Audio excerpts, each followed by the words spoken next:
Hello student, today we will be start a new lesson number 4, the Central Islamic Land। आज हम जो history के lesson number 4 के बारे में पढ़ेंगे, जिसका नाम है द सेंट्रल इस्लामिक लैंड। इस्लाम का उदय और उसका विस्तार के बारे में आज हम पढ़ेंगे। So start today's topic. As well, enter the 21st century, there are over 1 billion Muslims live in all part of the world।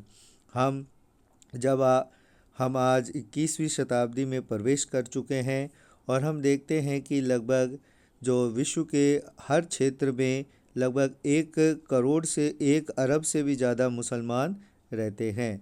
मतलब आज अगर हम प्रेजेंट टाइम में देखें तो पूरे वर्ल्ड में 1 अरब से भी ज़्यादा मुसलमानों की आबादी है। There are citizen of different nation, जो अलग अलग देशों के जो निवासी हैं, अलग अलग देशों के नागरिक हैं। स्पीक डिफरेंट लैंग्वेज, अलग अलग भाषाएं बोलते हैं।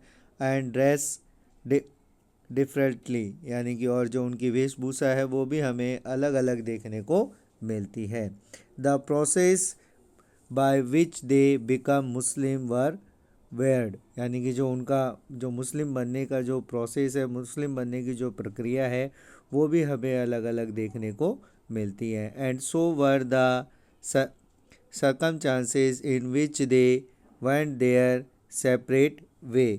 इसलिए हम देखते हैं कि ऐसी परिस्थितियों में भी वह भिन्न भिन्न थे और वह परिस्थितियां भी जो जिस परिस्थितियों में वो बने वो भी अलग अलग तरीके की थी।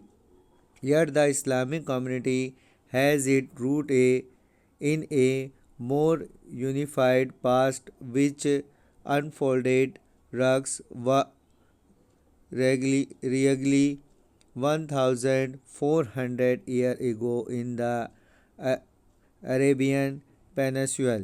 यानी कि हम देखें तो फिर भी जो मुसलमानों की समाज की जो जड़ें हैं एक अधिक एकीकृत, यानी कि वो एक एकता के रूप में, यूनिटी के रूप में हमें उनका अतीत दिखाई देता है, जिसका प्रारंभ लगभग 1400 वर्षों पहले अरब प्रायद्वीप में हुआ था। यानी कि जो मुस्लिम जो कम्युनिटी है उसकी जो शुरुआत थी वो जो अरेबियन जो कंट्रीज़ हैं वहाँ से उनकी शुरुआत मानी जाती है।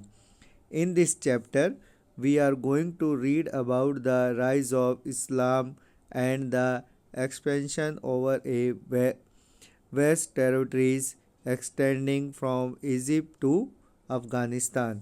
इस अध्याय में हम देखेंगे कि जो इस्लाम का उदय किस तरीके से हुआ और जो इस्लाम है वो मिस्र यानी कि इजिप्ट से लेकर और अफ़गानिस्तान के विशाल क्षेत्र में किस तरीके से उसका विस्तार हुआ, उसके बारे में हम इस अध्याय में पढ़ेंगे। The core area of Islamic civilization from 600 to 1200, यानी कि जो उसका विस्तार है उसके बारे में हम पढ़ेंगे। और 600 से लेके 1200 ईस्वी तक की अवधि में इसका जो इस्लामिक सभ्यता है उसका मूल क्षेत्र क्या था, कौन कौन सी जगह जो इस्लामिक कम्युनिटी यानी कि जो मुस्लिम कम्युनिटी है वो निवास करती थी, उसके बारे में भी हम अध्ययन करेंगे। In this centuries Islamic society exhibited multiple political and culture patterns, यानी कि इस शताब्दी में जो इस्लाम समाज था वो अनेक प्रकार की राजनीतिक और सांस्कृतिक प्रतिरूपों में हमें देखने को मिलता है। The term Islam is use her not only it purely religious sense but also for the all over society and culture historically associate with Islam। हम देखते हैं कि हम पाएंगे कि जो इस्लामिक शब्द का प्रयोग है वह केवल एक धार्मिक अर्थ में नहीं बल्कि उस समूचे समुदाय और संस्कृति के लिए किया जाता है जो ऐतिहासिक दृष्टि से इस्लाम से संबंधित थी। मतलब इस्लाम केवल एक रिलीजन, एक धर्म के रूप में ही नहीं लिया जाता, उसे एक पूरी सिविलाइजेशन, पूरी एक संस्कृति के रूप में माना जाता है जो अलग अलग पूरी सोसाइटी यानी कि पूरे समाज में जो फैली हुई थी। In this society not ever everything that way happening or organized directly from religions। हम देखते हैं कि इसके अंदर जो अलग अलग जो बल्कि इसका जो उद्भव है एक समाज के रूप में हुआ है जिसमें मुसलमानों को और उनके धर्म को सामाजिक रूप से प्राथमिकता दी गई है। मतलब इसमें जो इस्लाम है उसे सबसे बड़ी जो प्राथमिकता है उसे दी गई है। But is took place in a society where Muslim and their faith were recognized as socially dominate। यानी कि जो इसमें सबसे बड़ी जो प्राथमिकता है वो मुसलमानों को और उसके धर्म के सामाजिक रूपों को दी गई है। Non Muslim always formed A interland of subordinate part of this society as did Jews in Christendom। जो गैर मुस्लिम थे भले ही कुछ गौण सही लेकिन हमेशा इस समाज के अभिन्न अंग रहे हैं, जैसा कि ईसाई प्रदेशों में यहूदी। जिस प्रकार ईसाई जो प्रदेश है यानी कि जहाँ पे क्रिश्चियनिटी जो रिलीजन्स है उसको फॉलो किया जाता है, वहाँ पर जैसे यहूदी रहते थे उसी प्रकार जो नॉन मुस्लिम है वो मुस्लिम कम्युनिटी के एरिया में उनको भी एक जो अपने समाज के अंग के रूप में माना जाता था। Our understanding of the history of the Central Islamic lands between 600 to 1200 is based on Quranical and Tarikhs। Tarikh refer to the which narrated event in order of time। जो हमने ऊपर देखा कि किस तरीके से जो 600 से लेकर और 1200 ईस्वी तक किस तरीके से जो इस्लाम है वो मिस्र से लेकर और अफ़गानिस्तान तक फैला, इसके बारे में हमें जो क्रॉनिकल और तारीख का मतलब होता है कि ऐसी घटनाओं का कालक्रम जिसे लिखित रूप में रखा गया हो। तो ऐसी घटनाओं से हमें ये पता चलता है कि किस तरीके से जो इस्लामिक जो सेंट्रल इस्लामिक लैंड है उसका एक्सटेंशन यानी कि उसमें वृद्धि हुई। And some historical work such as biography, record of the saying and doing of the prophet and communities on the Quran।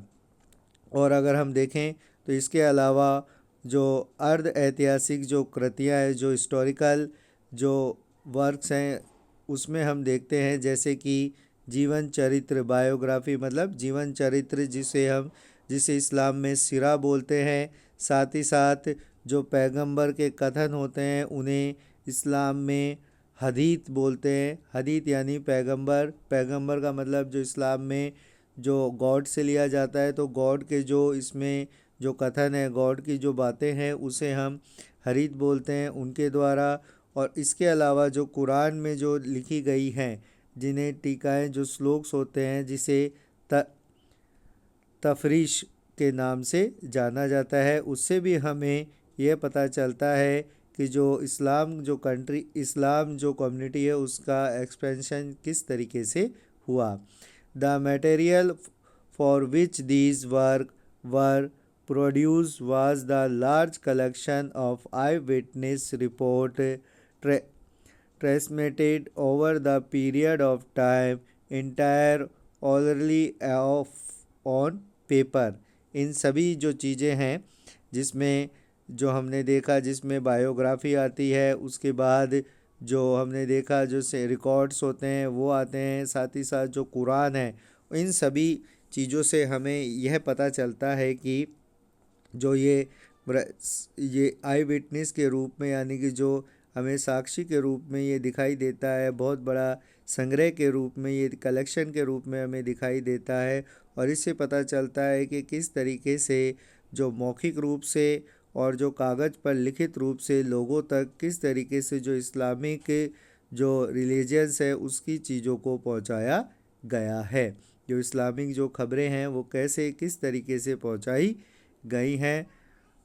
The authenticity of each report was tested by A critical method of trends of the chain of transmissions and established the reliability of the narrator. और जो इसके लेखक हैं, ऐसी प्रत्येक सूचना जो खबरें हैं कि उन प्राथमिकता की जांच एक आलोचनात्मक तरीके से की जाती है, जिसमें सूचना भेजने वाला, जिसे हम इसनाद, जो सूचना भेजता है यानी कि जो ट्रांसमिशंस जो करता है, सूचना भेजता है, उसे इस्लाम में इसनाद कहते हैं, कि श्रृंखला का पता लगाया जाता है और जो इसका जो वर्णन करता है उसकी विश्वसनीयता स्थापित की जाती है कि किस तरीके से रिलायबिलिटी, उसमें विश्वास किया जा सके। इसका मतलब जो लिखने वाला है, जितनी भी जो बायोग्राफी हैं, जो टीकाएँ हैं, जो कुरान की जो कुरान में जो लिखा गया है, उनको लिखने वाले को की विश्वसनीयता की जांच इससे होती है। All through the method of not full proof medieval Muslim writers were more careful is selecting their information and understanding the motives of their informant, and the war is consequency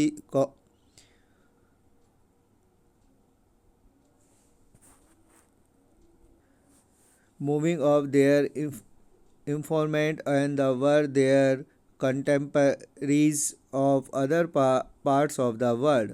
On control visual issues, they reproduce different various of the some event.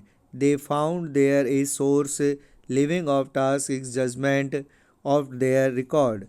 The description of event closely in their own time is more systematic and analytical and less of the collection of akhbar. Most of the chronicle and some historical work are।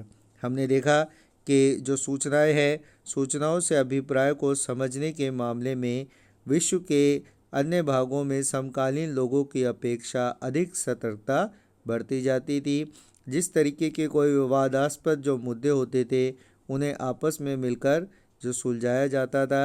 साथ ही साथ जो उस समय में आसपास की घटनाओं के बारे में भी जो वर्णन है वो किया जाता था। और अखबारों का संग्रह मात्र ही नहीं होता था, उनसे जो ऐतिहासिक जो अर्थ थे, ऐतिहासिक घटनाएं थी, उनको भी लिखा जाता था। मुख्यतः जो ऐतिहासिक घटनाओं की जो रचनाएं हैं वो अरबी भाषा में लिखी जाती थी।